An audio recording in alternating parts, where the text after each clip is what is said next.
Now how does it look?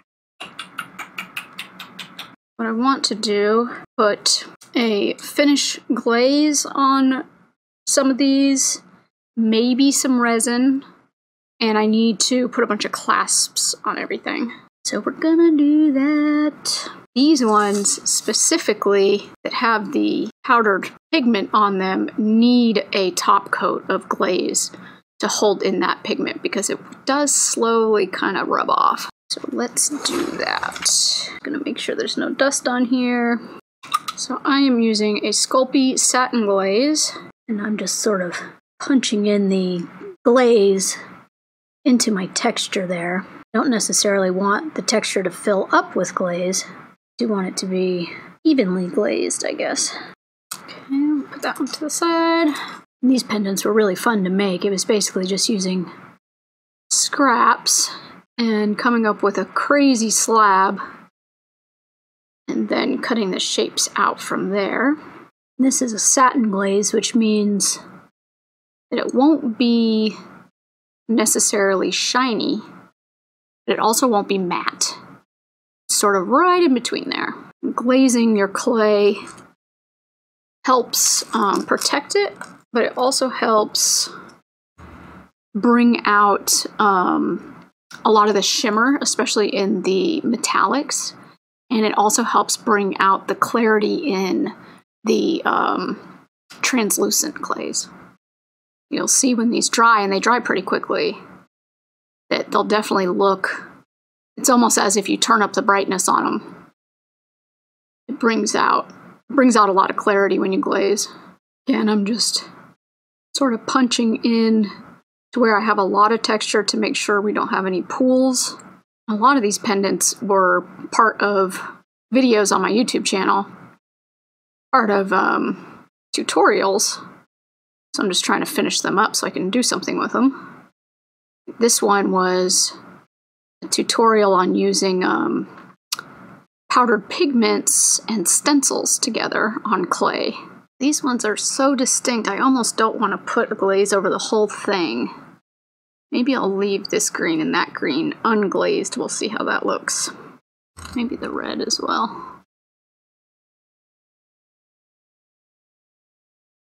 Oh, this is the one that I'm definitely going to have to put a clasp on because it's just a choker. It's a very short chain. Not a clasp. People can't put it on. This one's got a bit of sand and stuff in it from what I used to make the texture. See if we can get some of that out. So for these two have some air bubbles in them from baking, and I'm hoping that I have enough UV resin to cover that up. Maybe we can add a little extra something. Alright, so I've got a big thing of Resin Inclusions, and this is all my stuff that works well with resin. So let's see if we have anything that sort of matches any of the colors in this. Maybe we can add some mica flakes to the gold or something like that. Alright, let's see. And I'm sort of low on UV resin, so hopefully we can do what we want here. Alright, let's see. Let's just start with one. Okay, so on this one I'm just putting a little bit of UV resin, and I'm sort of going to use this as a glue to put some inclusions down. And then we'll put another top coat of UV resin on it. And I'm just sort of visually scraping the UV resin over to the edge, and that'll even out on its own. Now let's see what we can do for some inclusions.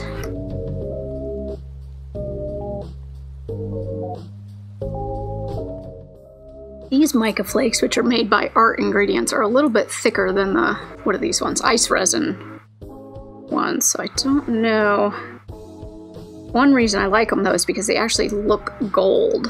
And these, the ice resin ones kind of disappear a little bit.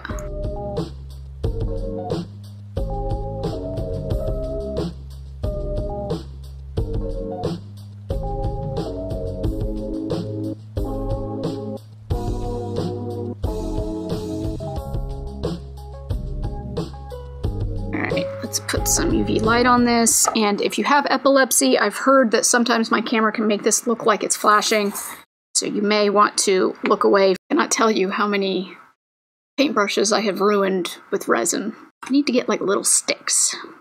Alright, so that was the UV resin for 90-ish seconds. That's looking good. Let's put one more top coat on it to cover up the divots that the inclusions have made. And one thing I really like about resin is that you can push it right to the edge, and the tension, the surface tension, will hold it there as long as you don't go too far.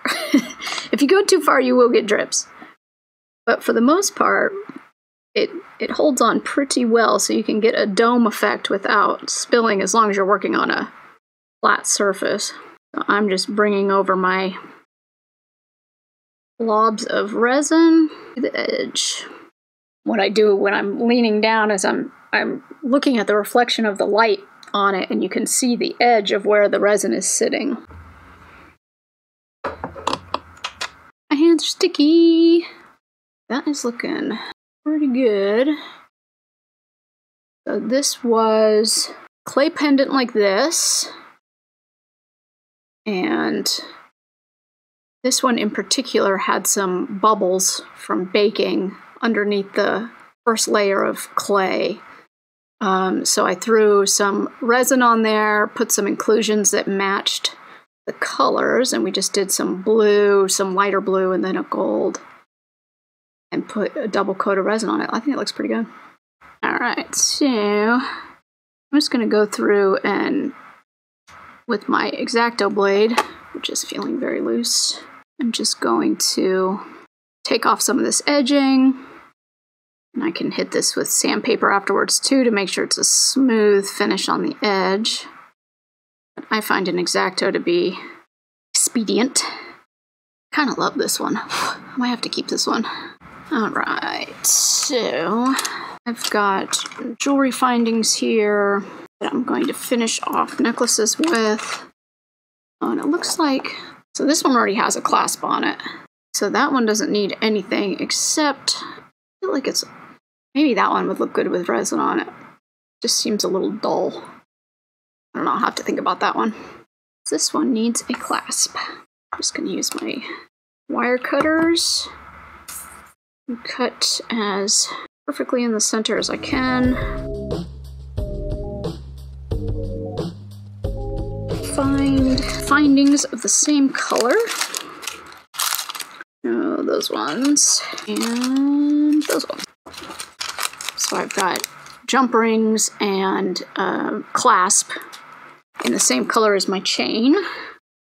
Just open them. On one side, all we need is the loop. On the other side, we need a loop and a closure. Clasp, whatever you want to call it. Right, so now we have a choker. This one's the same color. So this one is a really long chain. So I can choose not to do a clasp on it. I may add some like dangling chains or something to this one, because a lot of times when people like really long necklaces, they're using them to layer. So it might be nice to have maybe a shorter chain with this one or something like that. So I will put that one over to this side for a possible addition. All right, and this one, it looks like I already put a clasp on it. So that one technically is done. I'll probably just hit it with some sandpaper. And if the sandpaper changes the finish on it at all and I want to have it be more uniform, I'll hit the back with a glaze. All right, now this one is on a real brass chain. I have some brass findings, but they're not like real brass color. They're just a little bright, but that may have to do. Open up these jump rings, stick them on here. Hopefully this jump ring isn't too thick. The chain, nope, it fits.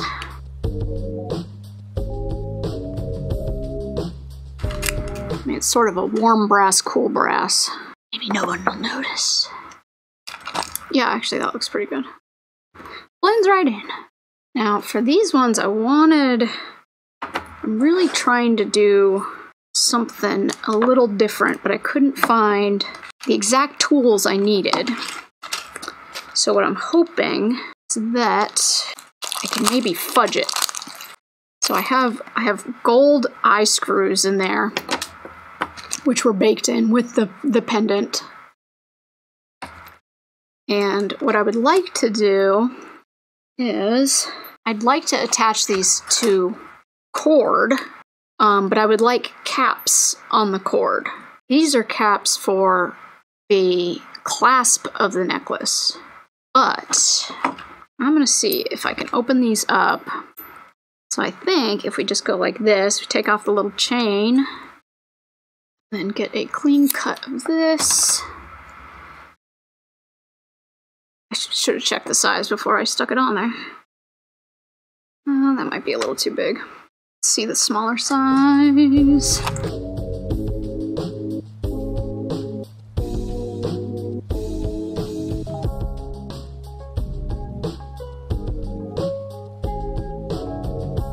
I've got a jewelry and metal glue. So I'm thinking, since the inside of these are metal, hopefully this will work. Let's see. I'll put a little bit in there. And this stuff just smells like super glue. I don't know. Maybe it is just super glue. Okay, we're gonna put some maybe like around this. I should be wearing gloves. Trying to squish this all together. Alright, I'm going for it. I'm touching it.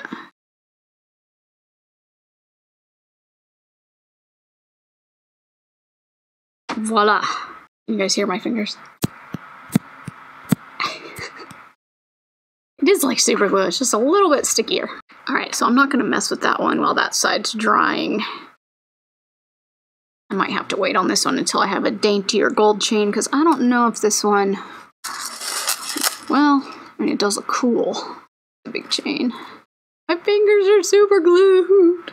But once these are all done, then I will take them and take pictures of them in natural daylight on different backgrounds. Then I edit the pictures and I list them on wherever I'm going to list them. It's good too to take product shots because then I can use them on my social media and stuff. Content. Okay, there's another finished one. So I guess that's it, because this one, even if it does need gold chain, I need gold jump rings, which apparently I'm out of. Shows some finished and semi-finished pieces. I think this recent set of necklaces is pretty cool. We'll see how they do. So there we go, there's all the ones that we finished today. So thank you everybody so much for coming and stopping by and chatting, and you can find me everywhere at Toni Craft Show, and Toni is spelled with an I. Thank you.